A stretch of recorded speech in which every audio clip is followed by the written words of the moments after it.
You was born during the harvest time in October. Okay? Read. It is in the last degree incredible, then, that the birth of Christ could have taken place at the end of December. There's no way the birth of Christ could have taken place in December.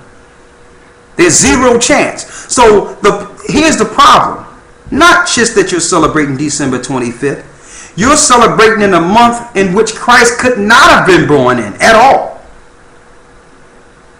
You chose a month in which he couldn't have been born in to celebrate his birthday. You're not even close. Read. Jump down and so we can go into the reason. Go ahead.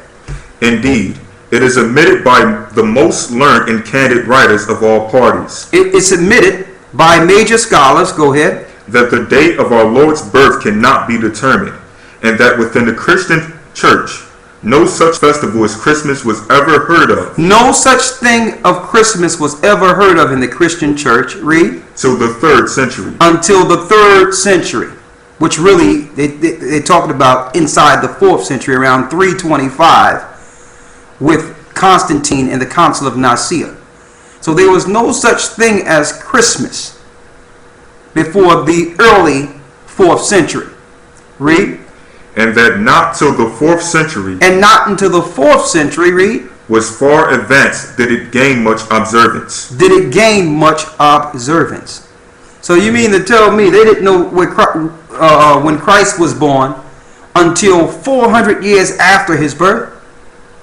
No. The Roman Catholic Church infiltrated Christ's teachings and tricked the people through time into paganism and worshiping a satanic deity from ancient Babylon that was born December 25th. That's what happened. Go ahead. How then did the Roman Church fix on December the 25th as Christmas Day? How did the Roman Church fix on December 25th as Christ's birthday? Read. Why thus? Why this?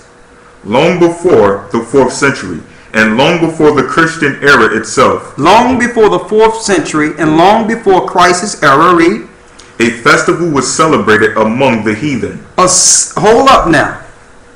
A festival was celebrated amongst the heathen. The Gentiles. What is this festival? At that precise time of the year. At that precise time of the year, December 25th. Go ahead. In honor of the birth of the son of the Babylonian queen of heaven. Hold up. What? In honor of the birth of the son. In honor of the birth of the son. Read. Of the Babylonian queen. Of the Babylonian queen of heaven. Queen of heaven. Worshipping Semiramis' son, Nimrod. Israel was taken down during Jeremiah's time for the worshiping of the Queen Mother of Heaven. So the whole earth had been tricked into worshiping Satan's child. The Yule child. It says the Yule child because Yule, you have the Yule law. What do you make? A Yule log is the making of a fire. Who's coming out of the fire or coming down the chimney out of the fire? Satan or Santa. It's the same worship of the mother, which is Semiramis, the child, which is Nimrod, and the father, whom is Satan himself. So in Christianity, they're worshiping the child of Satan. Nimrod. December 25th. The pagans and the heathens had this as a custom before Christ was born. Read. And it may fairly be presumed that in order to conciliate the heathen, in order to compromise or to facilitate the heathen, that means to compromise with the heathen, what do? And to swell the number of the nominal adherents of Christianity. So that they can bring more Gentiles or heathens into the church, what did they do? The same festival was adopted by the Roman Church. The same festival, this satanic festival, was adopted by the Roman Catholic church. It was adopted. That means Peter had nothing to do with this. The disciples had nothing to do with this.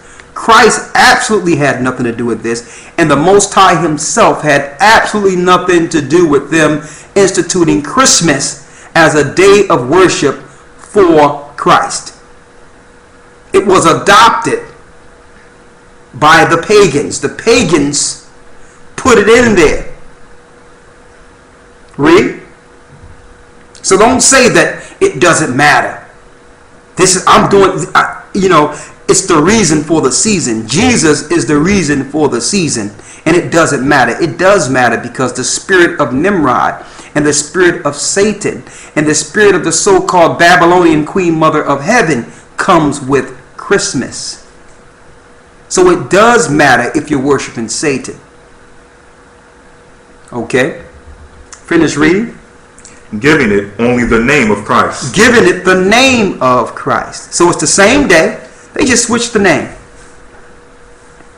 Go ahead. This tendency on the part of Christians to meet paganism halfway. They met paganism halfway. So they compromised the Most High truth to get members. Read. Was very early developed.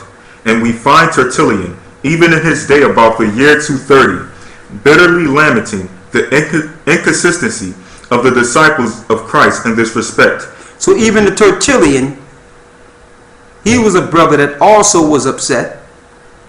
And it was wrote in the Tertullian about, there was lamenting or crying about how Christ's truth is being compromised by the pagan Romans. Read. And contrasting it with the strict fidelity of the pagans to their own superstition. So now you're using the pagan superstition, the pagan way, to come to the Most High. So what is this? This is the total infiltration of Christ's church. A total hijacking of Christ's work. This is what Christ warned his followers from, saying that many shall come in my name, saying I am Christ, and shall deceive many. That they would come into the church and take the church and make the world worship Satan with Christ's name. Read. By us, says he, who are strangers to the Sabbaths and new moons and festivals, once acceptable to the Most High. We used to deal with the Sabbaths, the new moons, and festivals to the Most High. That's what our people used to do. That's what it says here. Read. The Saturnalia, the feast of January. Now you got Saturnalia. Saturnalia. You know that Saturnalia starts with Saturn or Satan. It's a festival during that whole period of time strictly to the deity Satan himself, to Lucifer. It's called Saturnalia. Read. The feast of January. The feast of January. That's why they go into Happy New Year's, even though there's nothing new in the dead of winter. Read. The Brahmalia, the Matronalia are now frequented. Gifts are carried to and fro. What they do with this holiday? Gifts are carried to and fro. Gifts are carried to and fro. Okay, so the giving of gifts have nothing to do with some three wise men that are not in the scriptures. The gift giving is under Saturnalia. And even during this period, it tell you that the bosses or the owners serve their servants once a year. You notice that if you work on your job, they'll throw you a Christmas party and the boss is all nice and he'll take care of you and he'll look out and give you a gift certificate or something. Those things are part of the Saturnalia worship, where the master for one day must become a servant. Read.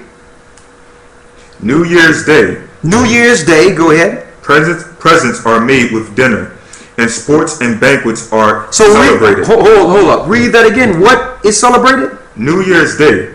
Presents are made with dinner. Presents are made with dinner. So you have your dinner during that time of year. You have your giving of presents that time of year. And what else?